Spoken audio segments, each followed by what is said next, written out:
All right, Jonathan, it's great to have you on today. I'll just start with a bit of context on you before we dive into your story.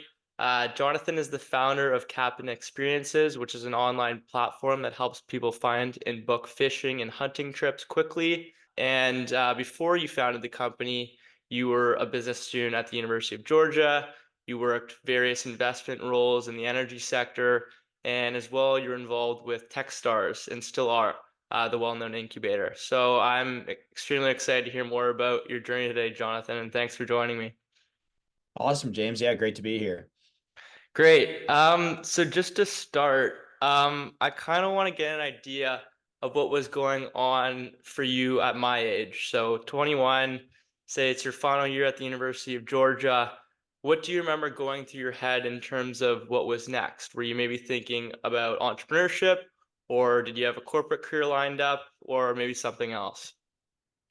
Yeah, entrepreneurship at that time really wasn't on my radar. I remember being a senior at the University of Georgia and, really starting to think, hey, what's next for me after this heavenly experience in college, kind of finishes up and then boom, you're kicked out onto the street of real world life. And so yeah, was an economics and finance major, and so was just sort of thinking about banking. And so yeah, that's where I started my career with SunTrust, now Truist, in their oil and gas group back in my hometown of Houston.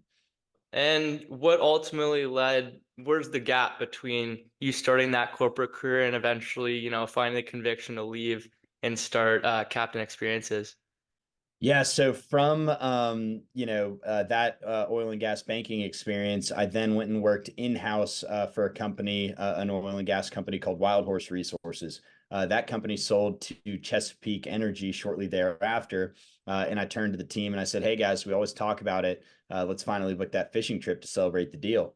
And they said, "Great job, Jonathan. You just nominated yourself to book a solid trip." So that was really that quintessential founders moment, that light bulb moment. That's awesome. Were you enjoying your experience with the corporate life? And like, could you have seen yourself going further with that, or was there just a deep conviction that you kind of just stumbled upon where you realized, hey, like I got to leave this job and pursue this thing that I've found? Yeah, I loved it. Honestly, I loved the oil and gas industry. I think it was super exciting, fast paced, all of that. Great team over there, both of those places that I was working at. And so yeah, I remember being pretty bummed out when the deal was announced, but then it turned out to be a blessing in disguise. This idea hit me in the face. I've always been passionate about fishing and outdoor sports.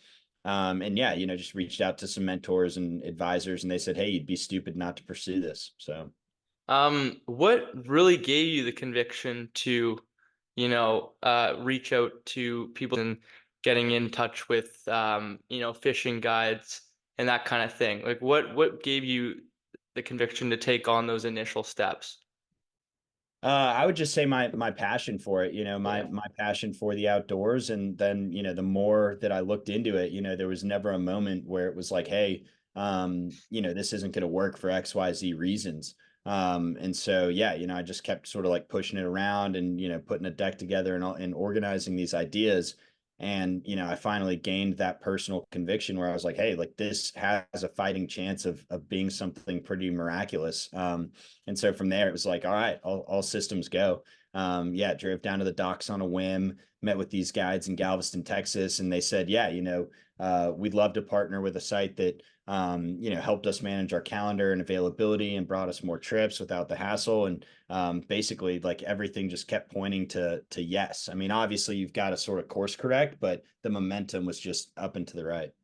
And was this mainly an individual effort at the beginning, or did you find, I know you have a co-founder, did you find them initially and were they a part of that process, or was that a bit later on? Yeah, so that was a bit later on.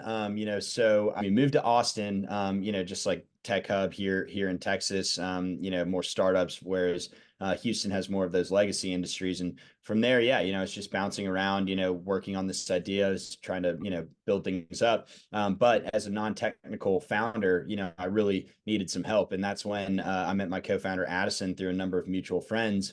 And we just sort of grabbed coffee, and he said, hey, I've been working at a marketplace for temp staffing, and believe it or not, I'm far more passionate about hunting and fishing growing up on the Chesapeake Bay in Alexandria, Virginia, than I am temp staffing. And so he started moonlighting on Captain, showing me all of these things and really pushing the website experience forward. And I said, hey, what sort of Jedi mind tricks do I have to play on this guy to get him to leave his paying job and jump in on a high risk startup? And at the same time, he said, hey, let's grab a beer, and said, I want to jump in. So yeah, it was a match made in heaven. That's awesome. I'm in a business program with a lot of people who, have envisioned themselves maybe starting a company one day, maybe it's a tech company, and they want to find that right technical co-founder. Do you have any advice for people when picking the right person for something like that? Yeah, I mean, I would just say, put yourself out there. Don't it's going to happen organically. It's not going to happen at, any sort of like co-founder speed dating event or something like that. You've really just got to sort of, no pun intended, but fish where the fish are, so think about that person and think about your interest in the company that you're building, and, be at those spots, those meetups, those happy hours, more of sort of like just that sort of run-in type of thing, and just, yeah, kind of network. I want to dive deeper into the beginning of Captain Experiences. Um, can you give me the story of maybe how you came across your first couple customers and what that experience was like? Yeah, that's a great one. So yeah, the oil and gas deal was announced, talked to the team, and then they were like, hey, book us a trip. I was like, all right, Googled Galveston fishing charters. It was a mess. Drove down to the docks, met with these guides, got, some positive signals there. Drove over here to Austin, launched the platform.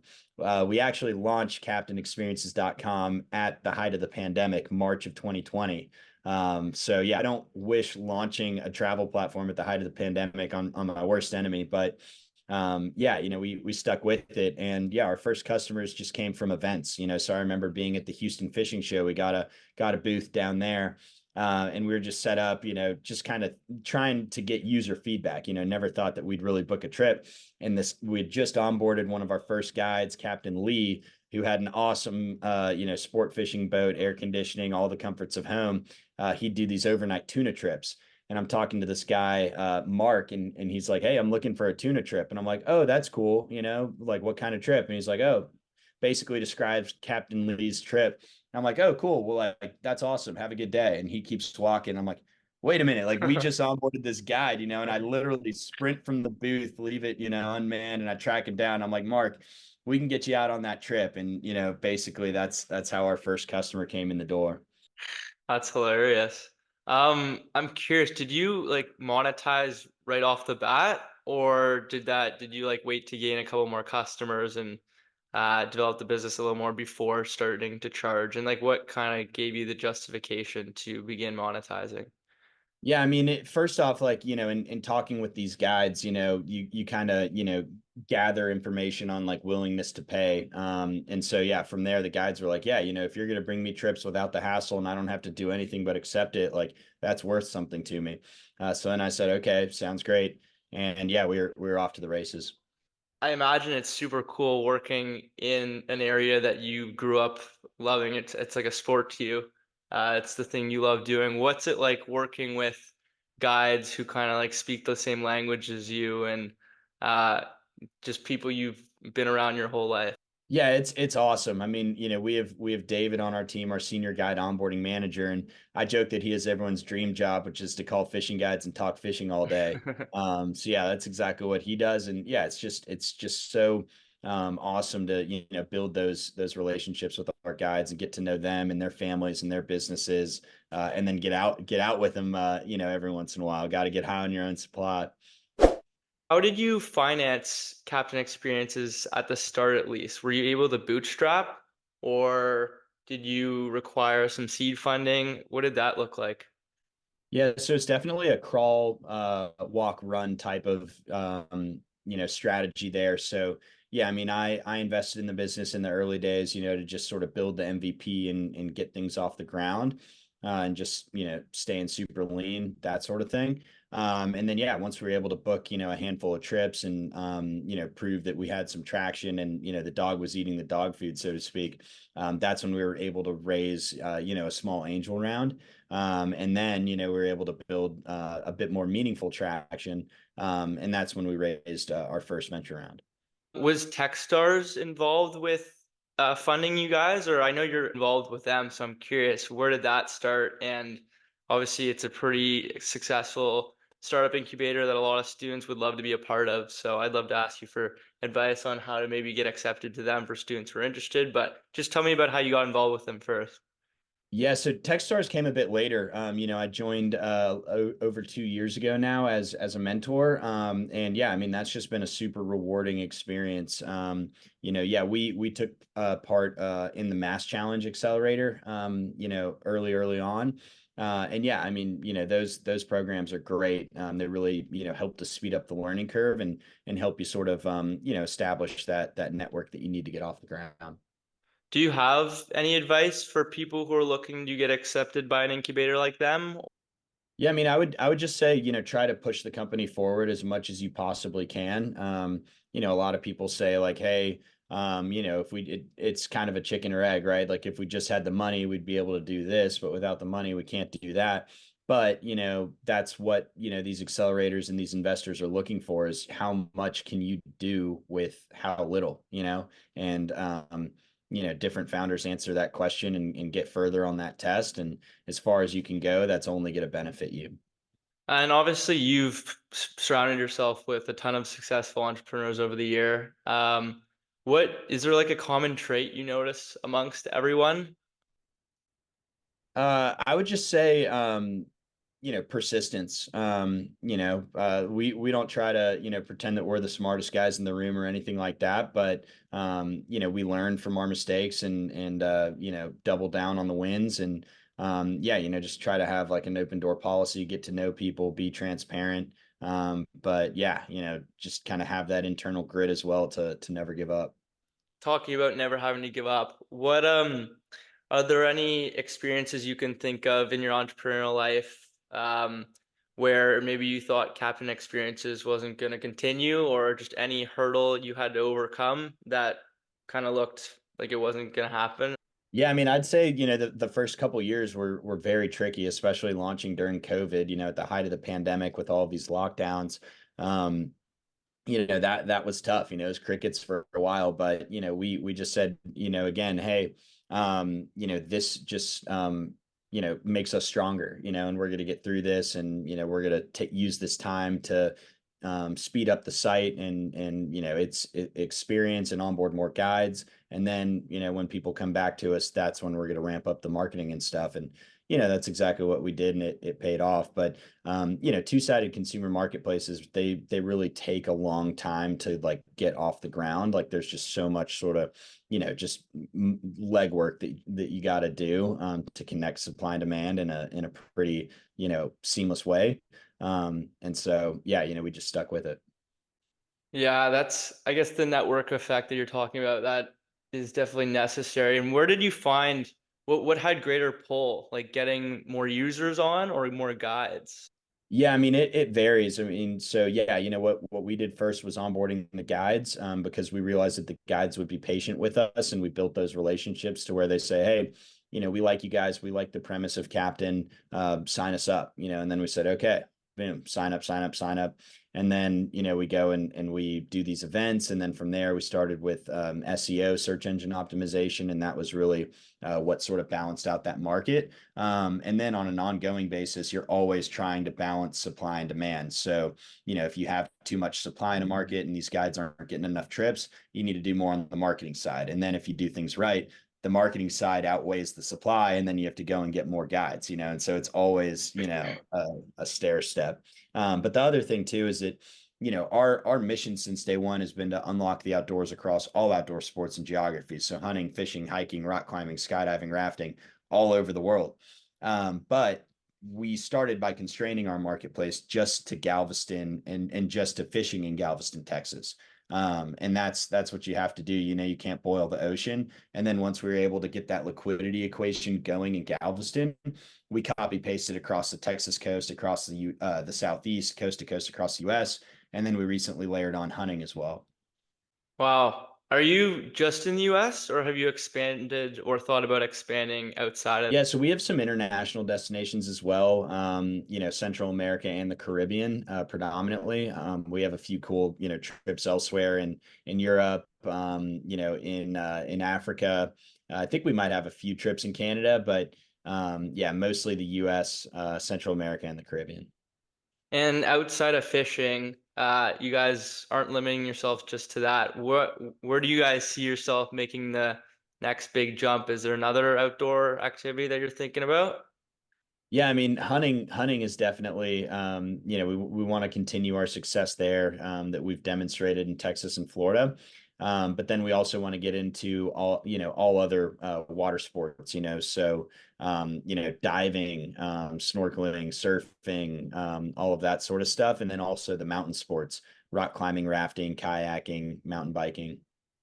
I hope you've been able to partake in some of these sports while running the company because that's so cool that you get to expose yourself to that and other people. Yeah, Um, been on a couple R&D trips myself. Yeah, it's fun. that's awesome. And yeah, I guess you could even take the company out. How big is the company, by the way? Have you been able to expand to a few more employees over the years? Yeah, so we're a small but mighty team of 10 right now. Nice. Nice. That's really cool. I know we only have 8 more minutes left here, Jonathan, so I kind of wanted to go into some advice you can maybe offer to students. So one question I've been asking a lot of my guests is, what advice do you have for somebody who's maybe in my position, who's in university or about to graduate with an interest in entrepreneurship, but they're not really sure where to start? Yeah, I mean, I would say just, do exactly what you're doing, stick your nose in it, follow all of the newsletters, read the books, I think you're already leaps and bounds ahead, because when I was in school, I was just kind of solely focused on this one track, thing that I think a lot of people in college do, which is, banking, consulting, that sort of thing. And those experiences are great because the velocity of learning and looking at different companies and analyzing different businesses is fantastic. But there's also this other route, which is entrepreneurship, which can be just as fast paced and all of that. So yeah, I just encourage people to see what's out there. You talked a bit about how realistically, every entrepreneur is going to experience doubt or self-doubt throughout their journey, which for some or for most is a very difficult thing to deal with and may lead most to, pivoting or going back into a safer career path. But what did you do in the face of self-doubt, or what advice do you have for people going through that? Yeah, I mean, I would just encourage people to I don't know, sort of think about your journey and your life, as a book or as a movie, right? Like a Lord of the Rings or something like that, one of those crazy sagas and just think like, hey, when those times are darkest, like launching your travel platform in during COVID, that's really what makes the story so special, and so like what do you do in those moments, in those, dark moments? Do you did Frodo turn back to the Shire and go have a beer, or did he keep on trucking to Mordor? So yeah, that's kind of what I thought about. It's just like, hey, this is a great experience. This is a great learning experience. I can sort of, notch this one under my belt, and now I know how to handle a situation like this moving forward. And yeah, that's how I thought about it and continue to think about it. That's an awesome way to think about it. I'm curious, where do you see your career going from here? Or maybe not even career, just life. What goals do you have next? Where would you like to see Captain Experience in the next 5, 10 years? Yeah, I mean, I think the current state of Captain, like I said, is predominantly southeastern U.S. Fishing and hunting, but our vision has always been to expand across all outdoor sports and geographies. So in 5 to 10 years, I'm hoping that we've done that, or done a good chunk of it. It's a pretty tall order. I don't think we'll ever really be done with it. But yeah, I can't imagine myself doing anything else at this stage. It's just a blast. And do you see yourself getting involved in other ventures maybe in the future, or are you more focused on captain experiences for the time being? Yeah, I mean, I'd just say I'm pretty focused on it. I'm not like some of those other people that can have their hand in multiple Yeah. pies or like, doing all of that. It's just like, one of these things takes all your time and then some. So yeah, I'm pretty focused on captain. Last question here, Jonathan. What has been your greatest takeaway from all of this, just growing a company as a young co-founder? Yeah, I mean, I would say that everything is a people business. At Captain, it's a tech platform, it's a two-sided marketplace, all of that stuff. But at the end of the day, it's all about people, and people want to do business with people that they like, that they can trust. They want to hire people that they can trust and like and get along with, and same with investing, whatever it is. So yeah, that's why we build these relationships with our guides and with our adventurers and all of these different groups. So that's a big learning that's remained constant throughout all of these different things, oil and gas, whatever. That's awesome. Well, thank you so much for your time today, Jonathan. I uh, can't thank you enough for all the advice you shared with our listeners today, especially on Good Friday. I know you've got better things to do today, but can't thank you enough for making the time and chatting. Thanks, James. Yeah, I really enjoyed it. And sorry if there was some background noise. Yeah, the family just got here and everybody's going crazy, but hope you have a great Easter weekend. Awesome. Thanks, Jonathan.